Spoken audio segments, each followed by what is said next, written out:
Ժամը 17-ն է, առաջին ալիքի ուղիղ եթերում լուրերն է, բարև ձեզ։ Ազգային ժողովն այսօր ընդունել է կառավարության 2021-ից 26 թվականների գործունեության ծրագիրը, մինչև այդ ելույթով հանդես են եկել խմբակցությունների ղեկավարները։ Եզրափակիչ ելույթով է հանդես եկել վարչապետ Նիկոլ Փաշինյանը, անդրադարձել ընդդիմության հնչեցրած քննադատություններին, նաև Կապան Գորիս միջպետական ճանապարհի կարմրաքար Շուռնուղ հատվածում ստեղծված վիճակին եւ պատճառներին, թե ինչու են այդ հատվածում ադրբեջանցի զինվորականներ։ Էլի պիտի հիշեմ, ինչքան էլ դա տհաճ լինի, վարչատարածքային բաժանման մասին օրենքը։ Բայց եթե այդ օրենքն էլ մի կողմ դնենք, դուք գիտեք, որ 2010 թվականից եղել է հյուսիս-հարավ ճանապարհային միջանցքի նախագիծ։ Հիմա էլի 2-3 անգամ ասել եմ, ես գուցե լավ չեմ միտքը ներկայացրել, բայց ոչ մի մեկնաբանություն չի արժանացել։ Հիմա ասում են, վայ, այդ ինչ բան, այդ ինչ անկլավների հարց է բարձրանում, այդ ինչ Տիգրանաշենի հարց է բարձրանում, պատասխանեք ինչի հյուսիս-հարավ ճանապարհը նախագծելիս, այդ ճանապարհը երասխով չի շարունակվել Տիգրանաշեն, հետո Զանգակատուն, պատասխանեք ինչի։ Որովհետև այդ հարցերը մենք չենք բերել օրակարգ։ Ես նախընտրական քարոզարշավի ընթացքում 99 թվականի փաստաթղթեր եմ կարդացել 99 թվականի, որտեղ էս ամեն ինչ եղել է։ Բա որ դուք հյուսիս-հարավի նախագիծը կազմում էիք, ինչի հյուսիս-հարավ ճանապարհը չեն անցնում Որոտան Շուռնուղ հատվածով։ Այլ նախագծված է այնպես, որ պետքա թունելներ կառուցվեն, որը նախագիծը չգիտեմ ինչ-որ մի տոկոսով թանկացնում է, շատ, եւ տեխնիկապես եւ ֆինանսապես, բայց ինչի՞ չեք տարել նախագծել այդ կողմով։ Մենք ենք վիճարկելի դարձրել, ոչ։ Հիմա ինչա տեղի ունեցել։ Տեղի է ունեցել հետեւյալը, որ այն հատվածներում, որոնք երկու այդպիսի 2-3-21 կիլոմետրանոց հատվածի մասին է խոսքը, որը խորհրդային միության քարտեզներով, խորհրդային Հայաստանի տարածքից, խորհրդային միության քարտեզներով, խորհրդային Հայաստանի տարածքից դուրս է եղել, այդ տեղերում եկել են ադրբեջանցիները փակել են, որպես պատճառ բերելով, թե գիշերը, նախորդ գիշեր միջադեպ է տեղի ունեցել եւ հայկական կողմից մարդիկ են մտել եւ դանակահարել են ադրբեջանցի սահմանապահներին։ Մենք պաշտոնապես ասում ենք, որ այդ տեղեկությունը դանակահարության վերաբերյալ իրականության չի համապատասխանում եւ կոչ ենք անում, եթե ադրբեջանական կողմը այդպիսի տեղեկություն հիմնավորումներ ունի, որ այդպիսի բան եղել է, կոչ ենք անում, որ փոխանցեն մեզ, որպեսզի մենք էլ հետաքննենք, հասկանանք, թե ինչ է։ Բայց այն ինչ տեղի է ունեցել, հակասում է, ինչպես գրված է Պաշտպանության նախարարության 2020 թվականի դեկտեմբերի 19-ի հայտարարության մեջ պայմանավորվածությանը,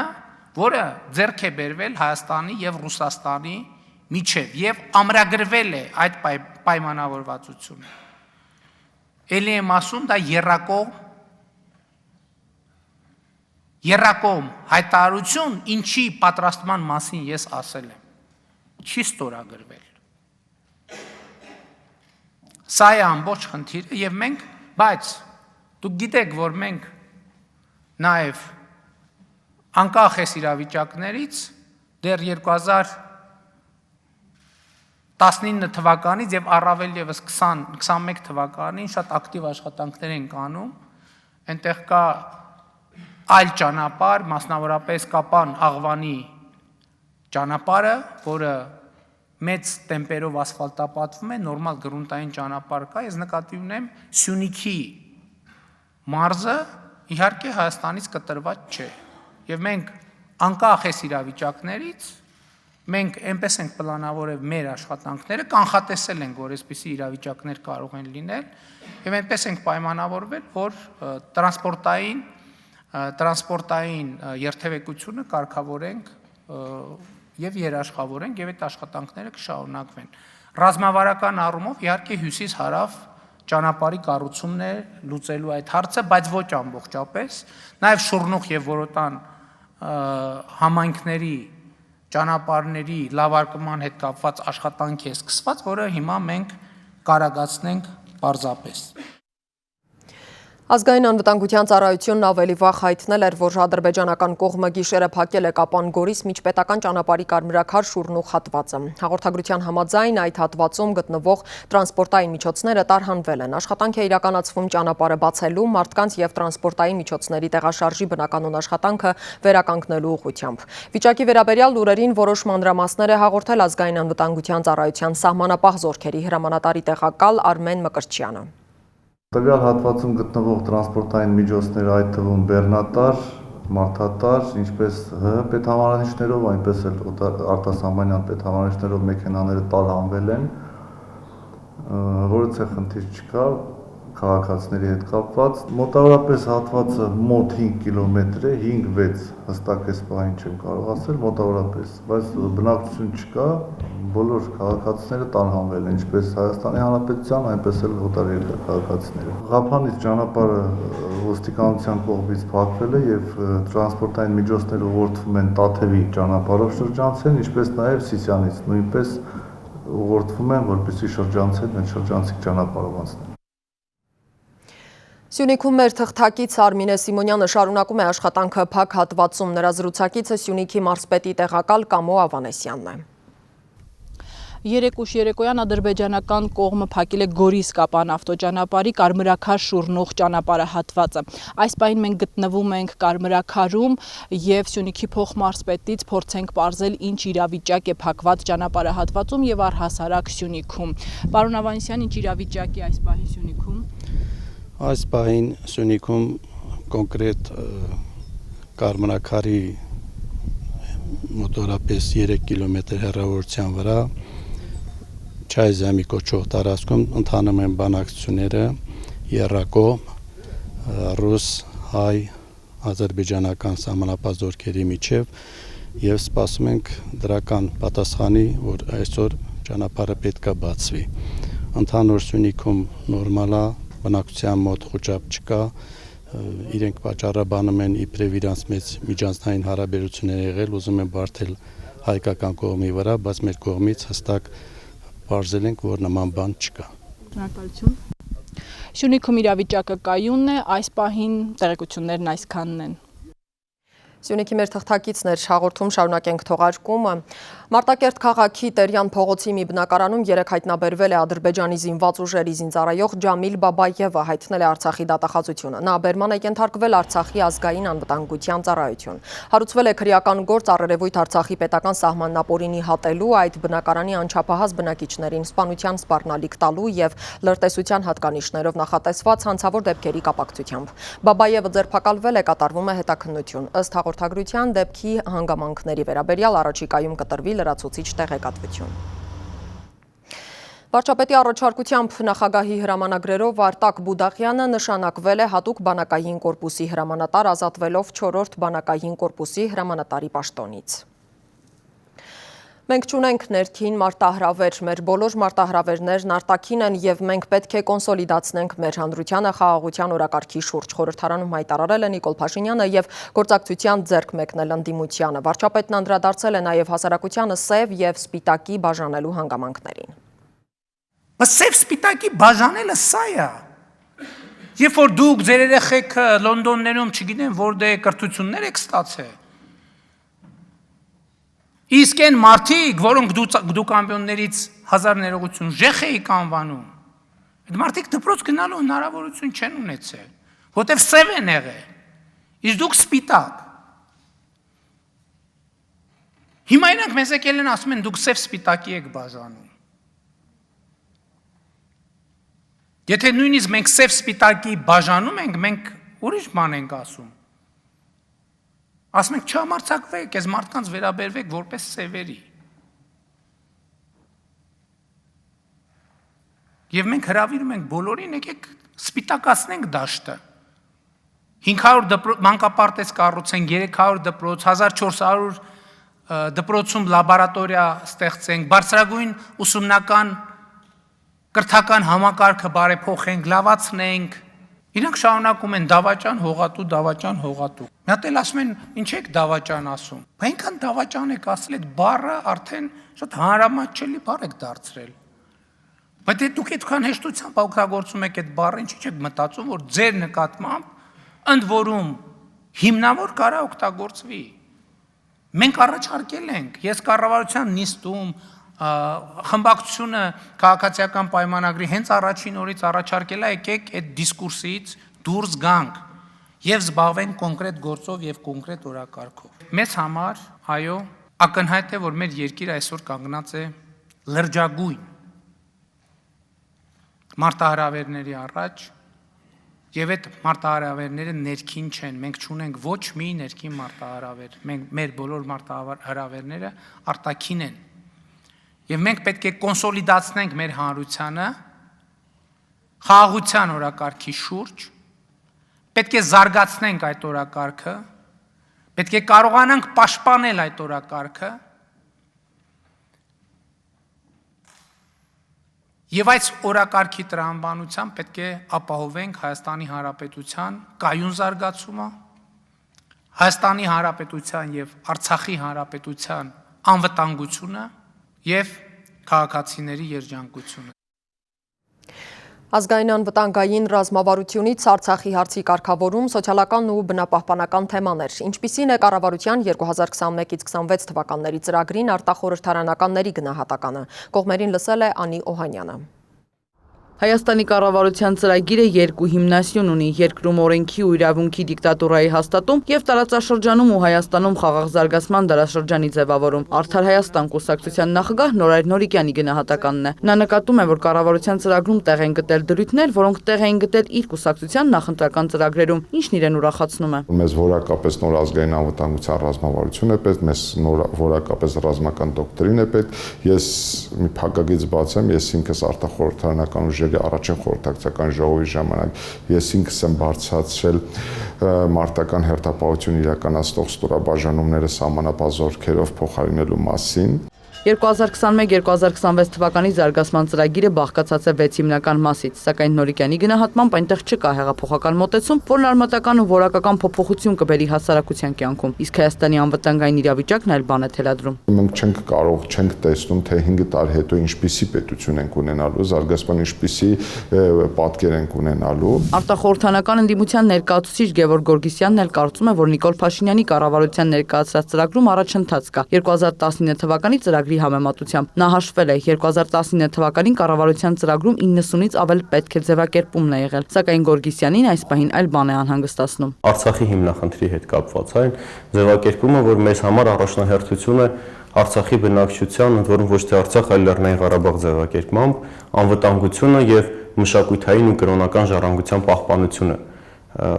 Այդտեղից որևէ կերպ չի բխում, որ մենք ուզում ենք Արցախի անկախությունը միջազգային ճանաչում կամ ընդհանրապես ճանաչում, որովհետև միշտ մենք ասել ենք, որ նույն Փաշինյանը ասել է, որ միայն անկախությունն է, որ կարող է երաշխավորել Արցախի բնակչության անվտանգությունը։ Կառավարության ծրագրում գիտության, գյուղատնտեսության զարգացման հետ կապված լավ տեսլական կա, բայց այդ ծրագրերի իրականացումը կառավարության կառուցվածքային փոփոխություն են ենթադրում, շարունակեց Գևորգ Գորգիսյանը։ Միևնույն ժամանակ հիշեցրեց, որ ծրագրում տեղ են գտել դրույթներ, օրինակ գյուղատնտեսական վարկերը, որոնք իրենց չեն արդարացրել։ Գյուղատնտեսական են ամբողջ ծրագրերը, որպեսզի իրականացվեն, դրա համար առնվազն պետք է մի նախարարություն, որ դրանով զբաղվի։ Իսկ դա թողնել կապված ինչ-որ մի մասնիկ ընդհանրապես էկոնոմիկայի նախարարության ուղղակի դա չի աշխատելու, ինչպես չաշխատեց նախորդ շրջանում։ Ալյանս կուսակցության նախագահ Տիգրան Ուրիխանյանն էլ կցանկանար կառավարության ծրագրում ավելի շատ տեսնել սոցիալական ուղղվածություն։ Նրա խոսքով կառավարության ծրագրում մի շարք կարևոր հարցերի ընդհանրապես հպանցիկ անդրադարձ է կատարված։ Ժամ առաջ Հայաստանում անհրաժեշտ է սկսել վերգետնյա ջրային ցանցի ակումուլյացիայի գործընթաց, միկրոջրամբարների կառուցում եւ դրանով իսկ չվերամշակվող գյուղատնտեսական նշանակության մոտ 70%-ի հասնող չվերամշակվող հողատարածքների ծավալը կիսելու, գրեթե կիսելու գործընթաց դրանից բխող մուլտիպլիկատիվ էֆեկտով։ Կառավարության ծրագիրն Ուրիխանյանը լավն է որակում, բայց իրականացման հետ կապված մտավախություն ունի, քանի որ ծրագիրը ներկայացրել է մի կառավարություն, որը թիկունքում չիրականացված խոստումներ ունի։ Խոստումներից առաջինը դա ընտրակարգի փոփոխություններ, ընտրական օրենսգրքի փոփոխություններ, բայց մենք երկու ընտրություն արդեն իրականացնում ենք հին ընտրակարգով ըստ էության։ Առաջինը առավել եւս։ Երկրորդ նախկինում այսպես բնորոշենք, երկիրը քայքայած բոլոր արատավոր երևույթների եւ դրանց մեղավորների վերացում ոչնչացում առնվազն պատիժ։ Բայց այսօր երկիրը քայքայածները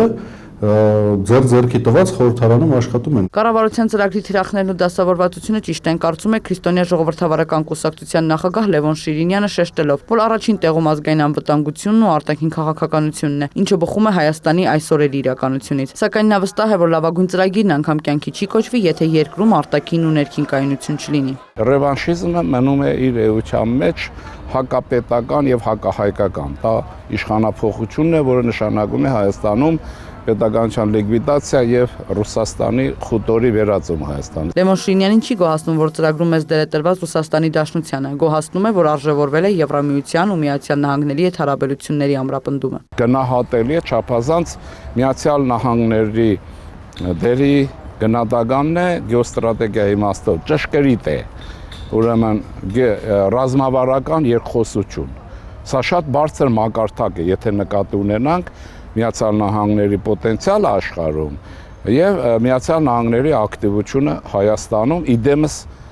ուրեմն դեսպանի։ Արտախորհրդանական ուժերը որոշ հարցերում համակարծիք են։ Ծրագիրը լավն է, սակայն կառավարությունում չկան կադրեր այն կյանքի կոչելու համար։ Նրանք կառավարությունից անկընկալում են պատասխան, ինչպես են հասնելու այս կամ այն նպատակին, քանի որ ըստ նրանց ինչպես հարցի պատասխանը բացակայում է։ Անի Օհանյան, Սեյրան Անտոնյան, լուրեր։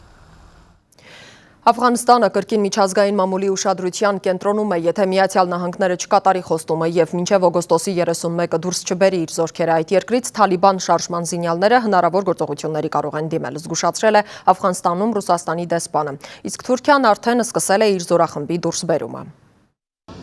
Քաբուլի օդանավակայանից քաղաքացիների տարհանումը շարունակվում է։ Աֆղանստանից դուրս է բերվել 80,000 մարդ։ Տարհանման ավարտին հաշված օրեր են մնացել։ Քաբուլի օդանավակայանի մոտ քաոսային իրավիճակը պահպանվում է։ Մարդիկ մահանում են հրմշտոցի հետևանքով։ Միացյալ Նահանգներն արգելել է իր քաղաքացիներին եւ նրանց համար աշխատող աֆղանստանցիներին օդանավակայան ժամանել առանց դեսպանատան ներկայացուցիչների հրահանգի։ Մեծ Բրիտանիան եւ Միացյալ Նահանգները ցանկանում են շարունակել տարհանումը օգոստոսի 31-ից հետո։ Թալիբները սակայն նախազգուշացնում են, որ դա կլինի պայմանավորվածությունների խախտում եւ կհանգեցնի հետևանքների։ Աֆղանստանում Ռուսաստանի դեսպան Դմիտրի Ժիրնովը զգուշացրել է Վաշինգտոնին Թալիբան շարժման զինյալների հնարավոր գործողությունների մասին, եթե նախագահ Ջո Բայդենը չկատարի մինչև օգոստոսի 31-ը Աֆղանստանից զորքերը դուրս բերելու խոստումը։ Դեսպանը նշել է, որ շարժման ներկայացուցիչները չափազանց կոշտ դիրքորոշում ունեն ԱՄՆ-ի նկատմամբ եւ նրան համարում են օկուպանտ։ Փոխզիջումներ հնարավոր չեն, եզրափակել է դիվանագետը։ ՆԱՏՕ-ի գլխավոր քարտուղար Յենս Ստոլտենբերգն զգուշացրել է, որ Քաբուլի օդանավակայանում ահաբեկչության վտանգն ամենօր աճում է։ Նրա խոսքով դա թալիբներից սպասվող իրական, ոչ թե տեսական վտանգ է։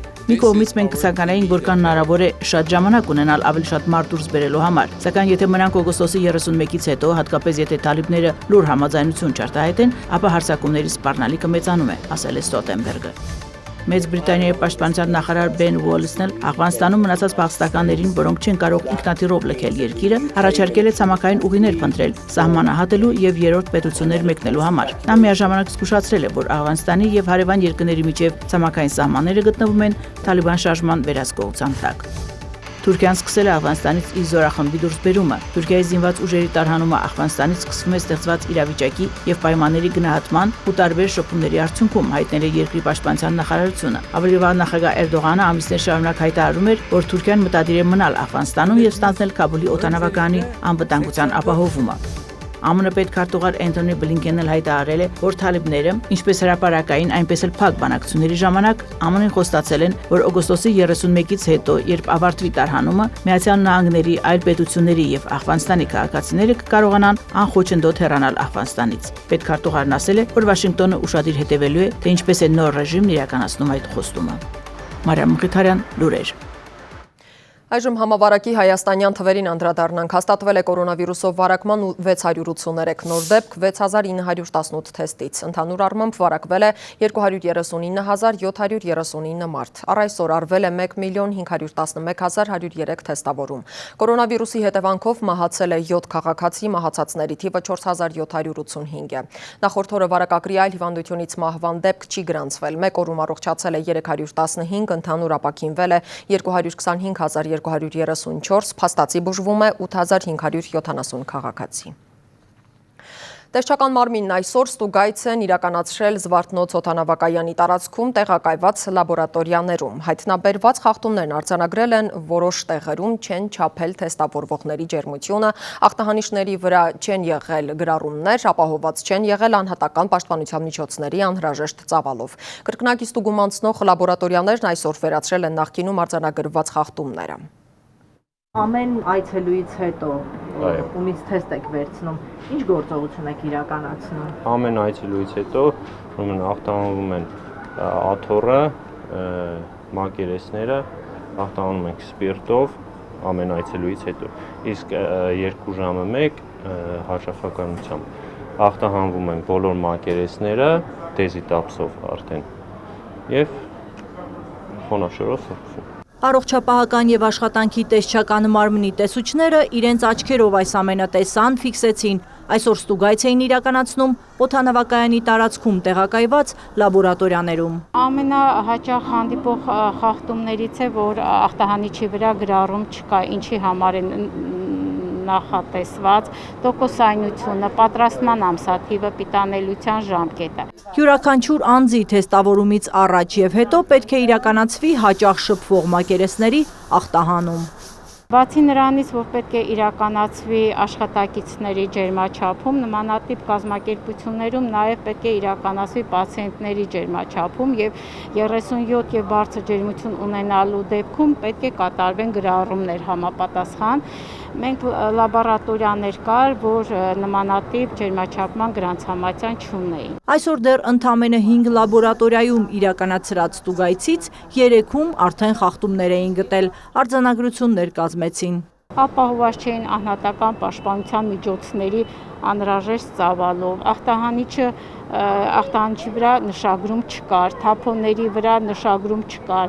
պիտակներ չէին փակցնում վարակիչ թափոնների, այսինքն ամբողջ գործընթացը